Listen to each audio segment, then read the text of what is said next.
30 horas antes de que se declarara el bloqueo, algo ya observaba, revelando una nueva era en la guerra. No era un satélite. Los satélites se desvían. No era un barco. Los barcos necesitan combustible. Era una máquina orbitando a 192 metros de altitud, transmitiendo un flujo continuo de firmas térmicas y perfiles de casco desde la costa iraní a un centro de mando a miles de kilómetros de distancia. Había estado allí toda la noche durante la sesión informativa, y en el momento en que los comandantes del IRGC decidieron que sus barcos estaban listos, para cuando la primera lancha de ataque rápido salió de la boca del puerto, la máquina llevaba ya 31 horas en su posición. Ya tenía el recuento de cascos, el rumbo y la temperatura del motor de cada embarcación en el muelle. Había estado transmitiendo esos datos continuamente en tiempo real a una red de puntería que ya había calculado una solución de arma, la había confirmado y la había distribuido a cada tirador dentro del alcance. Los barcos se movían. La respuesta ya había sido enviada. Irán tenía misiles. Irán tenía minas.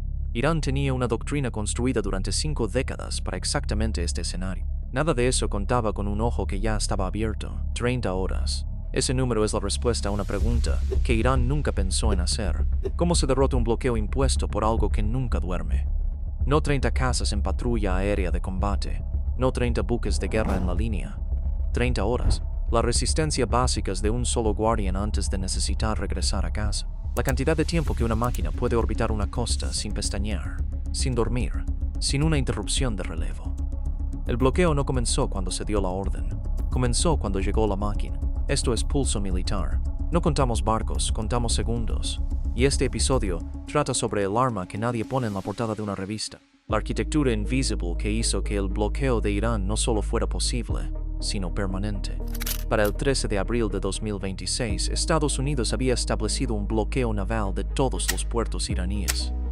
Un grupo de ataque de portaaviones en el Golfo de Omán, más de 100 aeronaves en múltiples bases avanzadas, una costa bloqueada detrás de un muro de acero, satélites y software. Pero Irán no era un objetivo pasivo. Irán había pasado la mayor parte de 5 décadas diseñando su respuesta asimétrica al poder naval estadounidense.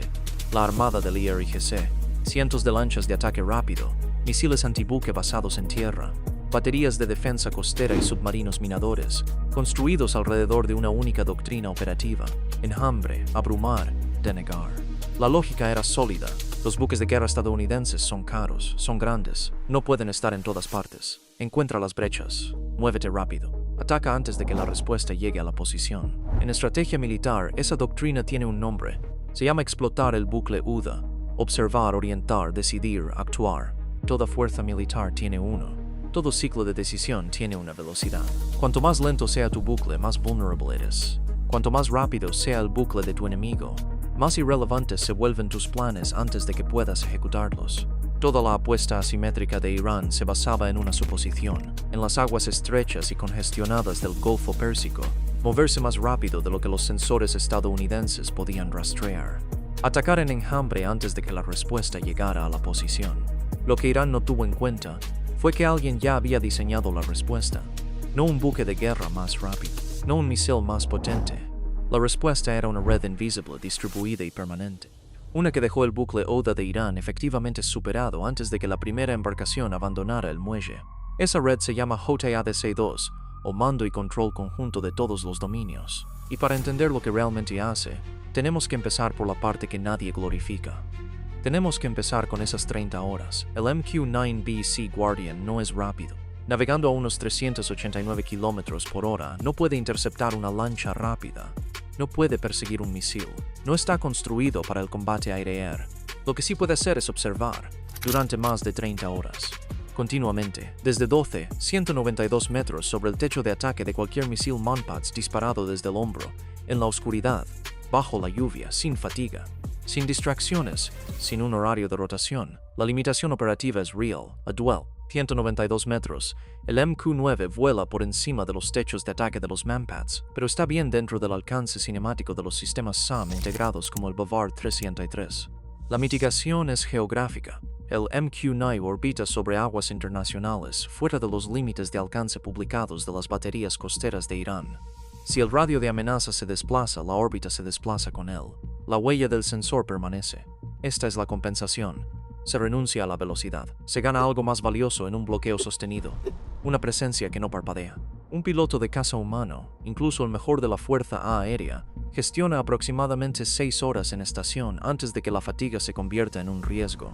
Si se retira uno, hay una brecha, una ventana, un periodo de cobertura reducida sobre el sector. En una guerra de desgaste, que es fundamentalmente un bloqueo naval, las brechas no son ineficiencias de programación. Las brechas son toda la estrategia del enemigo.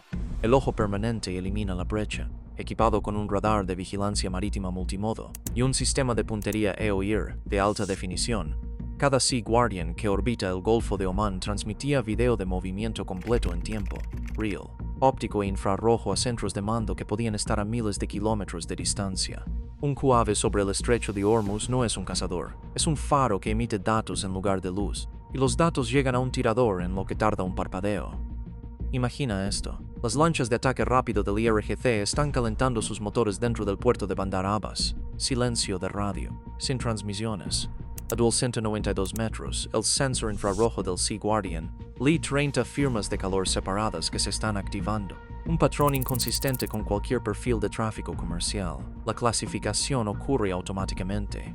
En menos de 2 segundos, el paquete de datos, el recuento de motores, el patrón del casco, el vector de velocidad estimado, ya está ascendiendo a través de un enlace de datos encriptado a la nube. ABMS. 2 segundos. Esa es la latencia entre que las tripulaciones giran una llave y un centro de operaciones a cientos de kilómetros de distancia tiene una imagen de puntería completa. Los barcos aún no se han movido. El MQ-9 no solo observa, clasifica y cuando la geometría es la correcta, ataca, desde la misma órbita a la misma altitud, sin abandonar, armado con misiles AGM-114 Hellfire, diseñados para vehículos blindados, pero demostrados igualmente efectivos contra cascos de fibra de vidrio y motores fuera de borda. El Sea Guardian puede operar en modo cazador asesino completo. Localiza el enjambre desde la altitud, clasifica cada embarcación y comienza a neutralizar los elementos principales antes de que la formación logre una geometría de ataque coherente. Y en 2025, General Atomics presentó el siguiente paso en Sea Air Space, un módulo láser de alta energía de 25 kilovatios diseñado para la estructura del MQ-9B. Silencioso, sin firma acústica, sin rastro de misil. Un rayo enfocado desde una altitud que ningún Manpads puede alcanzar, diseñado para quemar sensores y líneas de combustible una embarcación a la vez. La doctrina de enjambre de Irán asumía que el enjambre podría sobrevivir el tiempo suficiente para alcanzar su objetivo. El MQ-9 fue la respuesta de ingeniería a esa suposición. Durante 4 décadas, el E-3 Sentry, con su distintivo disco giratorio en la parte superior de un fuselaje modificado de Boeing 707, fue el sistema nervioso de la proyección del poder aéreo estadounidense. Ese radar giratorio podía cubrir un radio de más de 402 kilómetros, comandaba la batalla aérea, rastrea cientos de contactos simultáneamente. Fue para su época extraordinario. Pero el E-3 tiene un problema fundamental y mecánico. La antena tiene que girar 6 revoluciones por minuto, lo que significa que cada 10 segundos el radar vuelve a barrer para actualizar cada contacto rastreado. 10 segundos es la brecha entre saber y no saber. En la guerra naval moderna, particularmente en las aguas confinfunas y comercialmente congestionadas del estrecho de Hormuz, 10 segundos es un tiempo extremadamente largo. El E-3 Sentry es un reloj mecánico. Barre tic por tic. Aquí está el problema de diseño. Eres un planificador naval del IRGC. Tienes 30 lanchas de ataque rápido. Tu misión: acercarte a un destructor estadounidense antes de que la respuesta pueda vectorizar apoyo aéreo a tu posición. Bajo un radar E3, con su ciclo de barrido de 10 segundos, tus embarcaciones viajan aproximadamente 200 metros entre cada actualización del radar. Esos son 200 metros de ceguera efectiva del radar. Suficiente para cambiar de rumbo. Suficiente para dividir tu formación. Suficiente para desaparecer en un grupo de pesqueros que el radar mecánico no puede distinguir del tráfico militar en ese desorden. Bajo un IC de Wedgetail, esa ventana es una fracción de lo que era. Esa fracción no es una brecha, es una trampa. E-7 Wedgetail, la aeronave a la que la Fuerza Aérea de EU está haciendo la transición activa, reemplazando la flota de E-3, lleva algo que no gira, el arreglo MESA. Un arreglo de escaneo electrónico multifunción construido por Northrop Grumman. En lugar de barrer un haz mecánicamente, MESA dirige la energía del radar electrónicamente en milisegundos. La tasa de actualización cae de 10 segundos a una fracción de eso. lo suficientemente rápido como para que una lancha de ataque rápido que navega a 74 km por hora casi no tenga margen para maniobrar entre barridos sin ser rastreada durante el cambio. Y críticamente en el Golfo Pérsico, el sistema MESA diferencia las embarcaciones militares en movimiento del desorden marino utilizando el procesamiento Doppler. La física aquí es específica. Las olas del océano son estacionarias en relación con la superficie del agua. Una lancha de ataque rápido del IRGC no lo es. El I-7 procesa esa diferencia de velocidad, separando la señal del ruido en el entorno litoral poco profundo y concurrido del estrecho, de una manera que el I-3 mecánicamente no puede. La limitación del tamaño de la flota es real. La Fuerza Aérea de EU todavía está en transición del I-3 al I-7, y el inventario de Wedgetail sigue siendo de un solo dígito. Cada avión mientras se construye la flota es operacionalmente irreemplazable. Si se pierde uno, la red de seguimiento desarrolla un punto ciego real. Pero en un bloqueo, no necesitas una docena. Necesitas uno en el lugar correcto a la altitud correcta, y los datos que genera un S7 multiplican la letalidad de cualquier otro activo en el teatro simultáneamente. En esta arquitectura, un solo I-7 proporciona conocimiento de área amplia en más de 4 millones de kilómetros cuadrados por misión, un área aproximadamente equivalente a la mitad del continente australiano, alimentando datos de puntería casi en tiempo real a grupos de ataque de portaaviones, flotillas de destructores y escuadrones de F-15E que operan en 3 cuerpos de agua distintos. Eso no es un sensor, es el radar pensante, un sistema nervioso para todo un teatro de guerra. Pero un radar que lo ve todo es inútil si los aviones que guía se quedan sin combustible. Y el combustible en un bloqueo medido en meses es la variable que nadie pone en la portada de una revista. Nadie hace un documental sobre un avión cisterna. El KC-46 Pegasus no lleva armas, no puede defenderse, no tiene ventaja en la sección transversal de radar, ni módulo de puntería, ni forma furtiva. Estéticamente es un Boeing 767 modificado pintado de gris. Lo que transporta son 297 kilogramos de combustibles para aviones. Y ese único hecho logístico es la diferencia entre un bloqueo que se mantiene y uno que colapsa silenciosamente a las 3 de la mañana. Un avión de combate sin un avión cisterna es un velocista sin piernas. Corre 100 metros perfectamente, luego se detiene. El bloqueo de la costa de Irán no necesitaba velocistas, necesitaba corredores de maratón. Activos que pudieran mantener la posición sobre un punto de estrangulamiento disputado no por horas, sino la duración. Esto es lo que sucede sin un avión cisterna. Un B-52H que vuela misiones de colocación de minas desde Diego García está a 112 kilómetros del estrecho de Hormuz. Eso es aproximadamente 13 horas de ida y vuelta. El bombardero no puede hacer ese viaje y regresar solo con combustible interno. Necesita aviones cisterna. Múltiples KC-46 posicionados en todo el Océano Índico, llenando sus tanques en ambas etapas. Si se eliminan los aviones cisterna, la misión no se degrada, desaparece. Las minas no se colocan. Los accesos al puerto de Bandar Abbas permanecen abiertos. Y cada planificador del IRGC que ha estudiado los patrones de patrulla estadounidenses sabe exactamente qué misiones desaparecen en el momento en que se rompe la cadena de aviones cisterna. El KC-46 no solo mantiene los aviones volando, es la única razón por la que ciertos aviones pueden llegar a la lucha. Ahora, consideremos la economía. Una sola hora de vuelo de un K-46 cuesta decenas de miles de dólares.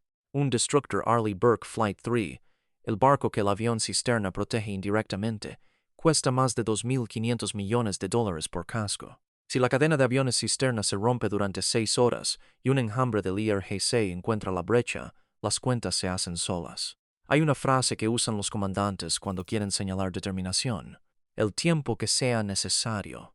Lo que esa frase no dice, lo que no puede decir, es que expira en el momento en que los cazas alcanzan el combustible mínimo, aproximadamente 4 horas después del inicio de la misión. Si se elimina la cadena de aviones cisterna, el bloqueo tiene una fecha límite estricta que nadie anuncia. Si se mantiene en funcionamiento, el tiempo que sea necesario se convierte en un hecho físico en lugar de una promesa. La logística no es apoyo. En un bloqueo naval sostenido, la cadena de combustible es el arma. Esto es lo que cambia cuando se mantienen los 3 vectores simultáneamente: un ojo que observa sin dormir, un centro nervioso que procesa a través del desorden y se actualiza más rápido que cualquier radar mecánico, una cadena de combustible que hace físicamente posible la presencia permanente. Individualmente, cada capacidad es impresionante. Tomadas en conjunto, hacen algo que ningún sistema de armas individual puede hacer. eliminan las condiciones bajo las cuales la estrategia de Irán funciona. JADC-2 no es un sistema de armas. Es la red de aniquilación, una estructura que elimina el espacio de decisión del adversario. El MQ-9 significa que no puedes lanzar sin ser visto. El ICEP significa que no puedes maniobrar sin ser rastreado. El KC-46 significa que no hay ventana porque el avión que busca esa ventana nunca regresa a repostar. ¿Qué queda? En ejercicio tras ejercicio, RIMPAC 2024, Northern Edge, pruebas de integración en el Mar de Noruega. La latencia entre sensor y tirador de esta arquitectura se ha comprimido a segundos de un solo dígito. La detección, clasificación y asignación de armas se mide en el tiempo que tarda una lancha de ataque rápido en recorrer la longitud de su propio casco. La advertencia operativa es igualmente real. JAD-2 no está completamente maduro. En un entorno real denegado bajo guerra electrónica sostenida, interferencias y suplantación de GPS, la latencia aumenta. La cadena de eliminación se ralentiza. Pero más lento que perfecto, sigue siendo más rápido que un adversario que ejecuta un bucle de decisión manual a través de una cadena de mando diseñada para una era diferente. Y esa brecha, medida en segundos entre la detección del sensor y la liberación del arma, es la base completa del bloqueo. JADC-2 no gana añadiendo armas a la lucha. Gana comprimiendo el tiempo entre ver y disparar hasta que las armas del adversario se vuelven irrelevantes antes de ser usadas. John Boyd, el piloto de combate de la Guerra de Corea que mapeó por primera vez el bucle UDA, argumentó que el ciclo de decisión más rápido gana cada enfrentamiento, independientemente de la potencia de fuego. ADC-2 es su teorema a escala. Eso no es superioridad aérea. Eso es superioridad. Y la superioridad de decisión es el punto final de cada elección de diseño que hemos examinado hoy. El ojo persistente a 12, 192 metros sobre el alcance de los manpads. El centro nervioso acesa que separa la señal del desorden marítimo.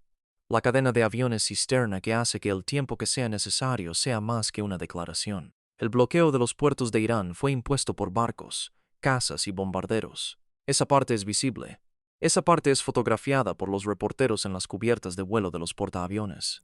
Pero la arquitectura subyacente, la capa ISR persistente, el centro nervioso AESA que rastrea a través del desorden del Golfo, la cadena logística que permite una presencia 24/7, la red de aniquilación habilitada por IA que fusiona las alimentaciones de los sensores en un solo bucle de decisión comprimido, esa parte es invisible y es la parte que hizo que el bloqueo se mantuviera.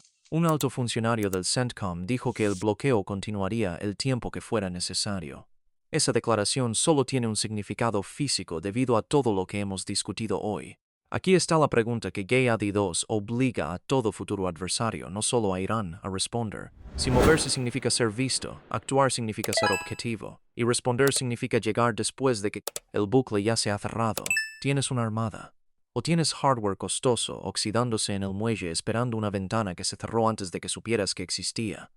Suscríbete a Pulso Militar. No contamos barcos, contamos segundos. La red de aniquilación ya está en funcionamiento.